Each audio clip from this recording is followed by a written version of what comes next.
जय हिंद। आज हम लोग देखेंगे मेंडल के वंशागत के नियम कौन कौन से होते हैं। तो देखो, मेंडल ने अपने परीक्षण के आधार पर, इसमें लिख लेते हैं, क्या लिखेंगे? मेंडल ने अपने परीक्षण के आधार पर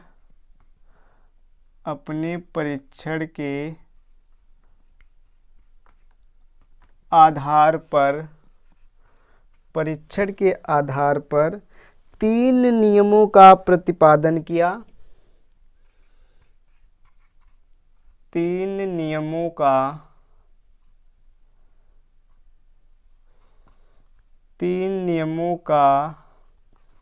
प्रतिपादन किया। प्रतिपादन किया जिन्हें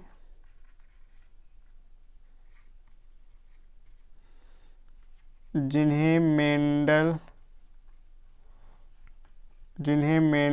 की वंशागत के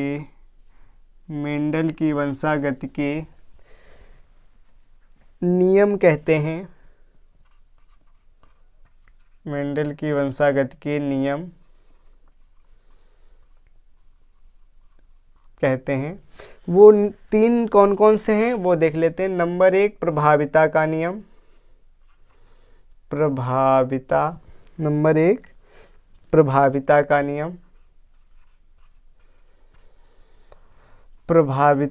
नियम। ओके। नंबर 2 होता है पृथक्करण का नियम। इसे पृथक्करण का नियम क्या होता है?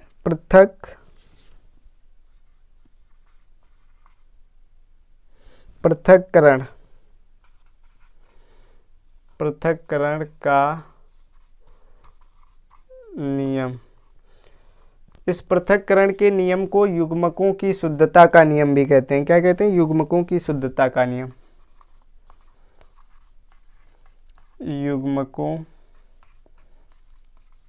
युग्मकों की शुद्धता का नियम। ओके। और ये जो तीसरा होता है इसको हम लोग कहते हैं स्वतंत्र अपव्यूहन का नियम। क्या होता है?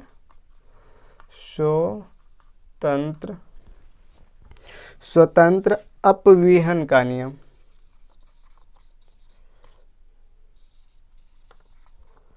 स्वतंत्र अपव्यूहन का नियम। ओके। तो मेंडल ने अपनी वंशागति के नियम 3 दिए थे। मेंडल ने अपने परीक्षण के आधार पर 3 नियमों का प्रतिपादन किया जिन्हें मेंडल की वंशागति के नियम कहते हैं। नंबर 1, प्रभाविता का नियम। नंबर 2, पृथक्करण का नियम, इसे युग्मकों की शुद्धता का नियम भी कहते हैं। और नंबर 3, स्वतंत्र अपव्यूहन का नियम। ओके। तो अब हम ये डिटेल में थोड़ा पढ़ लेंगे। प्रभाविता का नियम किसे कहते हैं और पृथक्करण क्या होता है, स्वतंत्र अपव्यूहन क्या होता है, इसके बारे में थोड़ा हम लोग डिटेल में पढ़ेंगे। तो आइए देखते हैं। तो चलिए हम लोग देख लेते हैं प्रभाविता का नियम क्या होता है। देखो, प्रभाविता के नियम में क्या होता है कि मेंडल ने 2 विपर्यासी लक्षणों वाले पौधों के बीच में क्रॉस करवाया। तो एक में हम लिख लेते हैं शुद्ध लाल। एक में क्या लिखेंगे? शुद्ध लाल।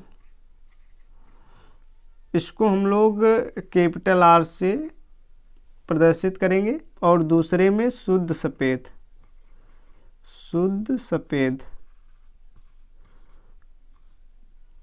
पेवर रेड, पेवर वाइट, इसको हम लोग स्मॉल R से वो करेंगे। ओके। तो इसको अलग कर लेते हैं जिससे कि हमें आसानी हो जाएगी। ओके। तो इन दोनों के बीच में मेंडल ने क्या करवाया था? क्रॉस। ओके। तो ये वाला R इस वाले R के साथ में मिलेगा तो ये हो जाएगा स्मॉल R और कैपिटल R, और ये भी capital R small R।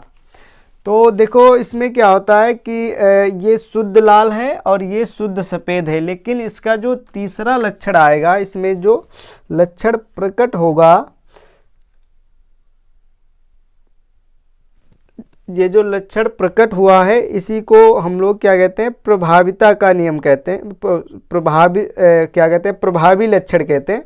Okay, तो ये कैसा है, संकर है, संकर। ओके, और ये क्या है, F1। F1 का मतलब क्या हुआ, प्रथम पीढ़ी, प्रथम पीढ़ी, प्रथम पीढ़ी। ओके, तो ये आप लोग समझ गए होंगे। मेंडल ने, तो इस नियम के बारे में थोड़ा लिख लेते हैं, प्रभाविता के नियम। मेंडल ने अपने इस प्रयोग में ऐसे लिखते हैं, मेंडल ने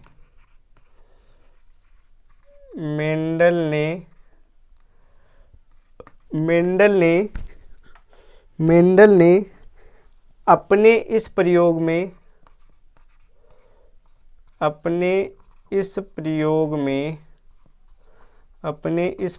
में दो विपर्यासी यानी कि दो विरोधी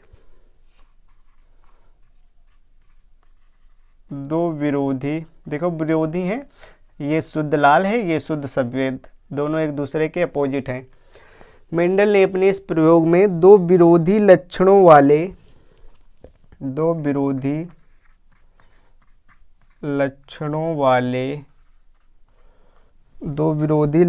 वाले पुष्पों के बीच क्रॉस करवाया, पुष्पों के बीच क्रॉस करवाया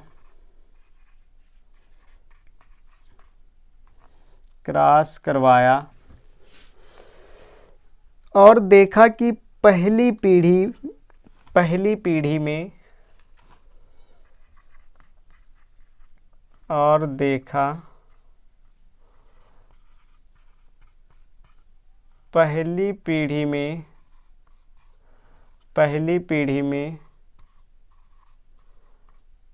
केवल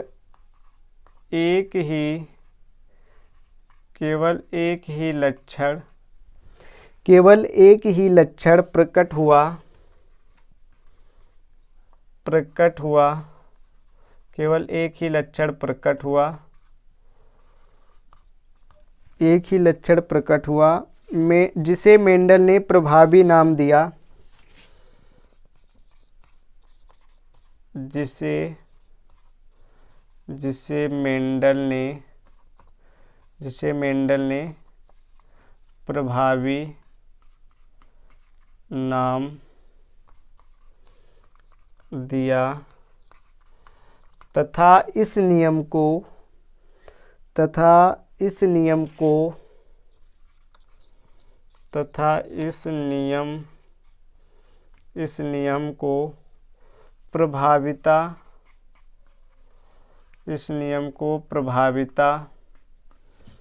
प्रभाविता का नियम कहा, प्रभाविता का नियम कहा। ओके, तो ये हमारा क्या हो गया, प्रभाविता का नियम।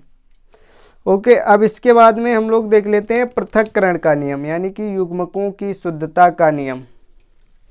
पृथक्करण के नियम को ही युग्मकों की शुद्धता का नियम भी कहा जाता है। इसमें भी मेंडल ने क्या किया था कि दो विपर्यासी पुष्पों के बीच में क्रॉस करवाया था। एक में था शुद्ध लाल, दूसरी तरफ शुद्ध सफेद, वाइट एंड रेड। इसको हम लोग कैपिटल आर से लिखेंगे, स्मॉल आर। इन दोनों के बीच में क्या करवाया था, क्रॉस करवाया था। ये आर और ये आर। देखो ये वाला आर इस वाले आर से मिल जाएगा और ये वाला आर इस वाले आर से मिल जाएगा, तो ये क्या हो जाएगा, एक कैपिटल आर और small R, capital R small R. ये F1 हो गई प्रथम पीढ़ी। इसको हम लोग क्या कहेंगे, F1 यानी कि प्रथम पीढ़ी।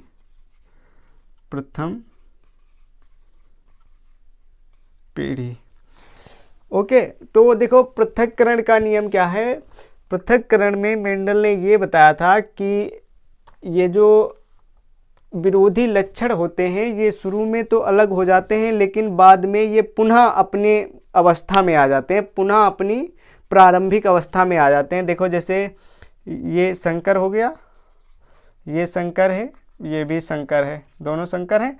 अब इन दोनों के बीच में फिर से क्रॉस करवा दिया जाए दूसरी पीढ़ी में, दूसरी पीढ़ी में इसको क्रॉस करवाएंगे तो कैपिटल आर और स्मॉल आर, और यहाँ पे ये कैपिटल आर और स्मॉल आर।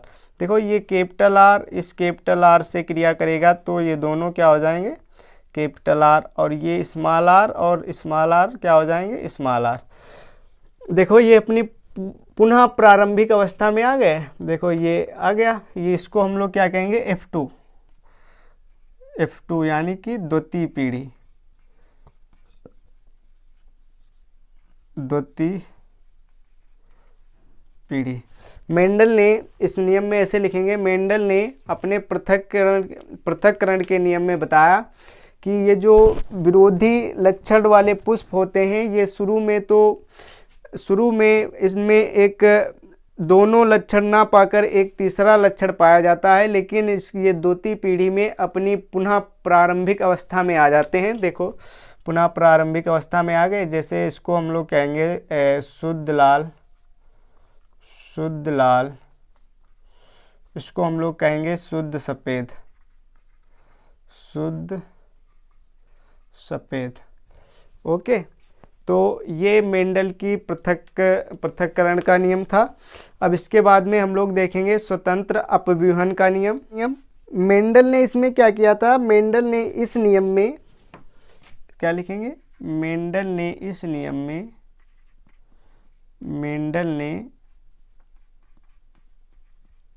इस नियम में दो विरोधी लक्षणों को, दो विरोधी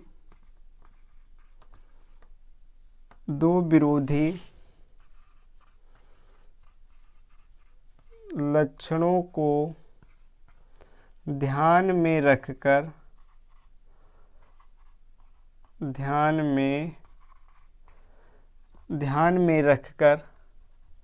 दो विरोधी लक्षणों को ध्यान में रखकर अपने प्रयोग में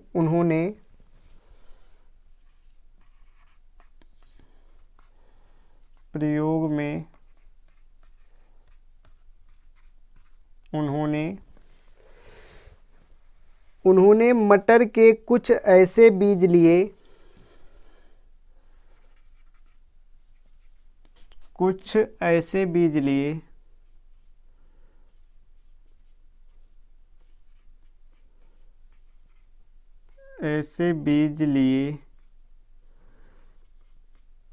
जो आकार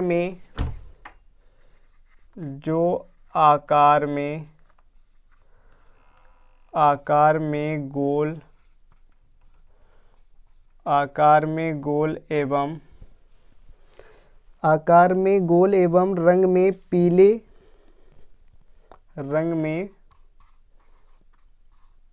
पीले थे, तथा दूसरे उगे पौधों में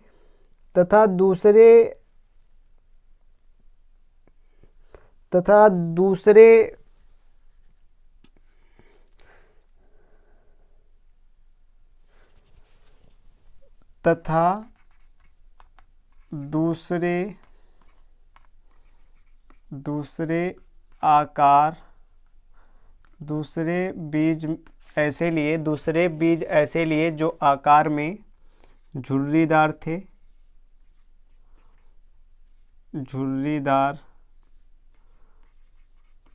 तथा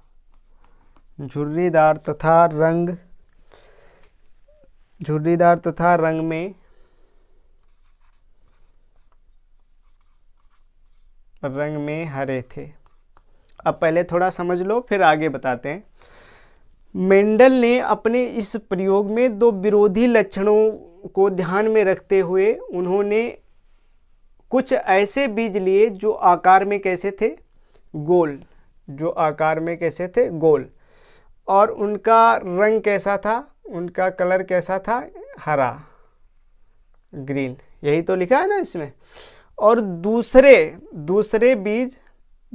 बीज ऐसे लिए जो आकार में कैसे थे, ऐसे झुर्रीदार, और उनका रंग कैसा था, सॉरी इसका रंग येलो है, सॉरी येलो, और इसका रंग कैसा था, ग्रीन। ये देखो अपोजिट है एक दूसरे के, ये गोल है ये झुर्रीदार है, जस्ट अपोजिट है, ये ग्रीन है ये येलो है, तो ये दोनों अपोजिट हैं। तो इतना समझ गए आप। इसके बाद में ये समझ लेते हैं, इन बीजों से उगे पौधों में क्रॉस कराने पर, इन दोनों बीजों से जो पौधे उगे थे, इन बीजों से, ऐसे देख लेते हैं, इन पौधों से जो बीज उगे थे, जो इन बीजों से जो पौधे उगे थे, उन दोनों पौधों के बीच में क्रॉस कराने पर, ओके, तो क्या लिखेंगे, इन बीजों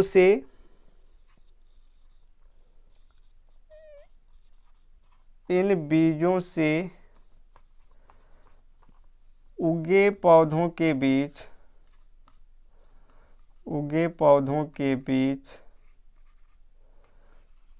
क्रॉस कराने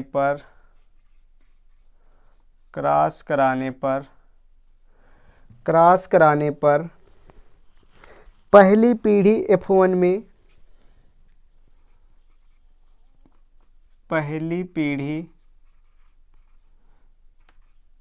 F1 में प्रथम पीढ़ी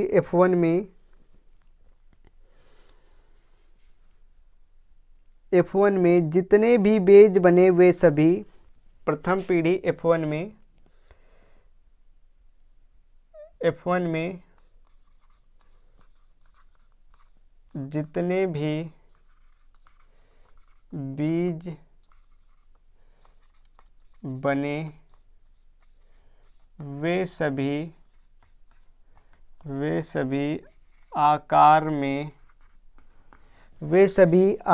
में गोल एवं रंग में पीले थे, आकार में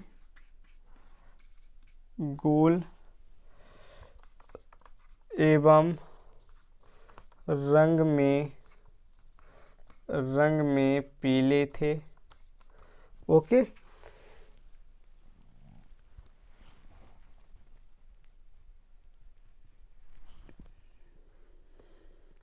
मेंडल ने इसे प्रभावी लक्षण कहा,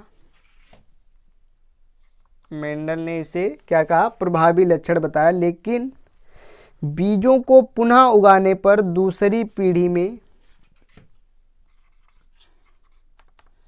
पुनः बीजों को उगाने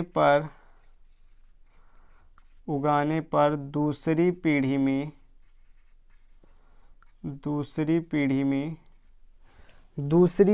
में यानी कि F2 में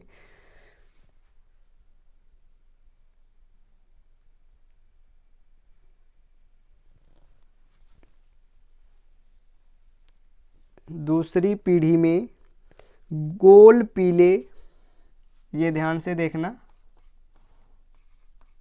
गोल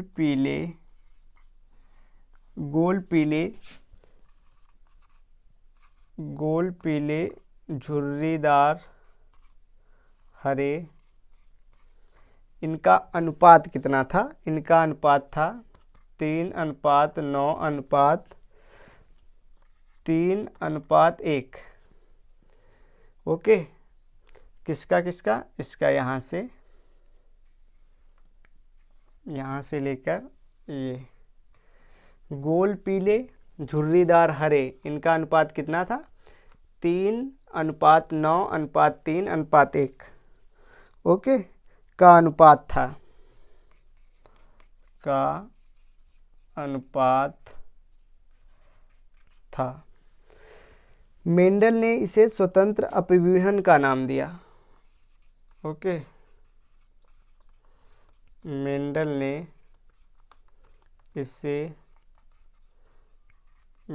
इसे स्वतंत्र अपव्यूहन